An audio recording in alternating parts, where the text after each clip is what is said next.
Hello guys, magandang araw po sa inyo lahat. Ngayon po ako gagawa ng cheesecake. Ito po guys ay lemon, very obvious. Yan po ang ating lemon, fresh ang galing sa ating back garden. Ang ating pong ingredients, andito ang aking pong biscuits, Marie biscuits.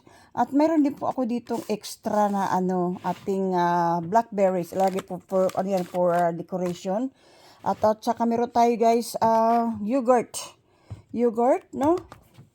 At saka ang atin pong lemon curd, pangalagay po sa ibabaw ng ating pan-toppings po yan. Meron ako ditong thickened cream. At saka ang atin pong cream cheese, of course. That's the main one. That's why it's gonna be a cheesecake. Cream cheese yan. At meron po tayo ditong brown sugar. Alang brown, hindi naman gano'n brown. No? At saka yung ating melted butter. Ang ating squeezed lemon. Yan, mga siguro 1.5. Depende po guys sa taste ng inyong gusto nyo lemony. Ako mas gusto ko lemony. At meron po tayo ditong gelatin powder. Plain. Gagamit po tayo guys ng ito ang ating mga gagamitin. Ang ating saucepan na maliit. Ang ating lanera. At ito po ang ating mixer. Ang ating bowl of course. Kaya dito tayo magmi-mixer. Ayan po ang aking mga gagamitin sa ating paggawa ng cheesecake. Ang lemon cheesecake po yan. Ito po ang aking ingredients again. Ayan po. Ayan, meron po tayo dito guys ang ating mixer. Food processor po ito guys, pero gagamitan ko po ito dito sa ating biscuit kasi matagal po tayo kung magmanumano tayo sa pagdidikdik sa ating biscuit. Yan. Gamitan po natin ito guys ng mixer. Yan, lagay po natin dito ang biscuit dito sa ating mixer. Ang ginamit ko po guys na biscuit is Marie biscuit. Ganun lang po kasimple. Ayan, 'di ba? Bilis lang. Meron pa siyang buo-buo konti pero okay lang 'yan. Kunin na po natin ang ating bowl. Dito po tayo mag-mix. Ngayon, lagyan po natin ang ating melted butter. Hindi po ako nag-measurement guys ha, kasi eyeballan lang po ito. I-mix po natin ito. Ito po guys ang ating base ng ating cheesecake. Yan, kunin po natin ang ating lanera. At ito po guys ating pong ilalagay ang ating biscuit powder o mixture. I-flatten lang po natin ito. Kailangan po ito ay guys is siksik. Ayan. Gagamitan po natin ito guys ng baso. Ayan. Ready for frigidaire na po ito for another 15 to 20 minutes max. At mag-prepare naman po tayo guys ng ating filling. Ang ating cream cheese filling. At ilagay natin sa ating bowl. Ito ay gagamitin natin ito. Gagamitan natin ito guys ng mixer. Kasi mas maganda guys ang meron tayong hand mixer. Kaysa sa mano-mano. Matagal pag mano-manuhin ito guys. Kailangan po talaga ang hand mixer. Ayan. Ilalagay ko na rin po guys ang ating yogurt. Para mas mabilis po tayong mag-blender. Yung ating mixer. Kasi masyado siyang malapot guys ang ating cream cheese. Kailangan lagyan natin ng ating yogurt para maging easy ang ating hand mixer. Ayun. Ayan. Tapos na po tayo dyan. Put that aside.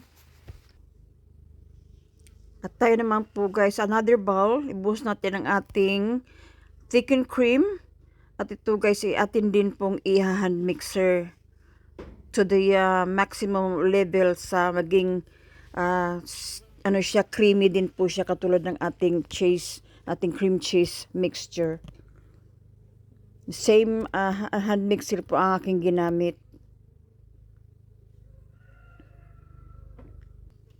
Ayan, kailangan po guys maging ganyan po ang kanyang consistency. Ayan. Simutin lang po natin ang nasa ating hand mixer.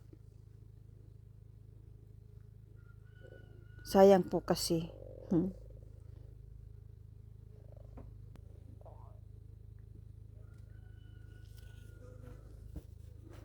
Yan. Ilagay po natin ang ating thickened cream sa atin pong cheese mixture. At atin po siya guys is haluin. Kailangan po siya ay mag mix. Kailangan ito po guys ay ating set aside uli.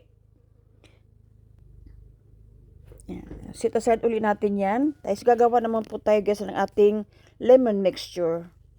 Tunawin lang po natin ito.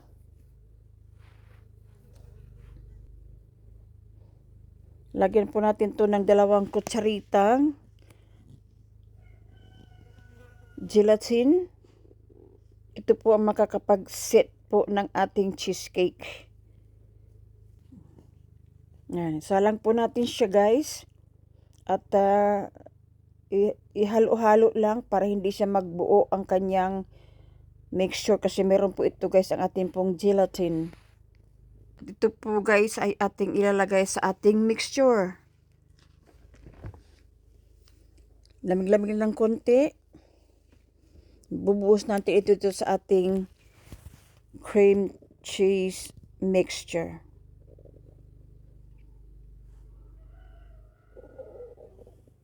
Again, imimix po natin ito sa gusto nating consistency para madali po ang mag-set pag nakailagay natin sa frigidaire.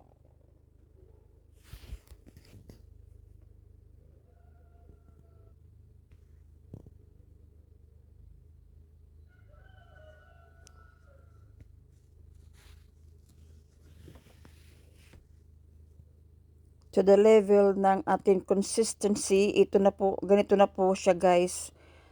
Kaya ito. Okay na po ito guys. Ito yung ilalagay natin to sa ating lanera.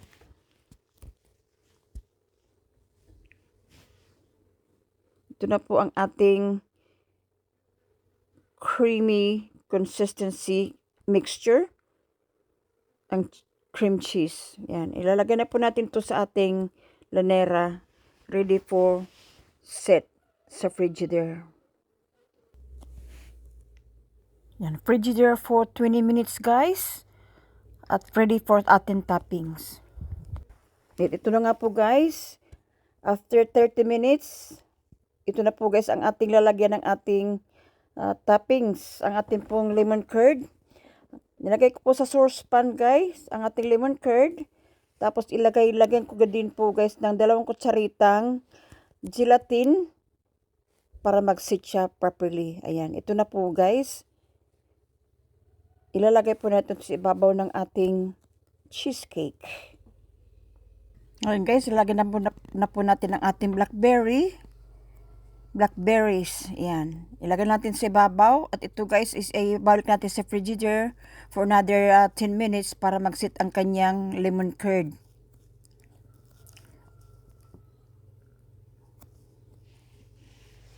Ayan. Ubos na siya. Ayan. Balik natin ito guys sa ating frigidaire for another 15 to 15 minutes. At ito na nga po guys ang ating cheesecake.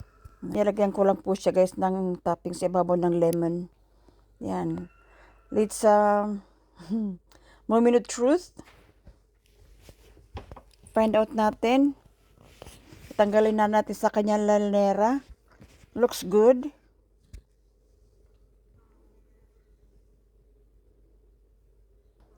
Wala.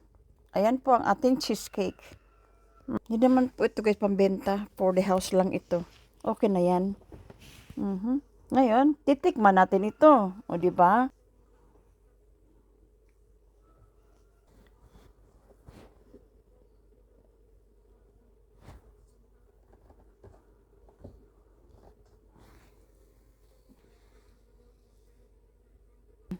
Tikman natin ito guys.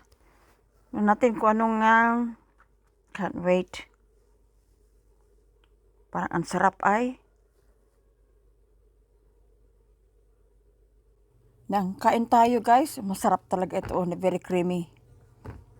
Nako. Ubos ko ito. Charot lang. Yan, oh guys, oh. Very, ano talaga, ang ganda ng aking pagkagagawa in fairness. Thank you guys for watching. Paano guys, hanggang dito lang po tayo guys. Maraming salamat sa mga nanonood sa aking video. Thanks for watching. Thanks for watching guys. Hanggang sa muli.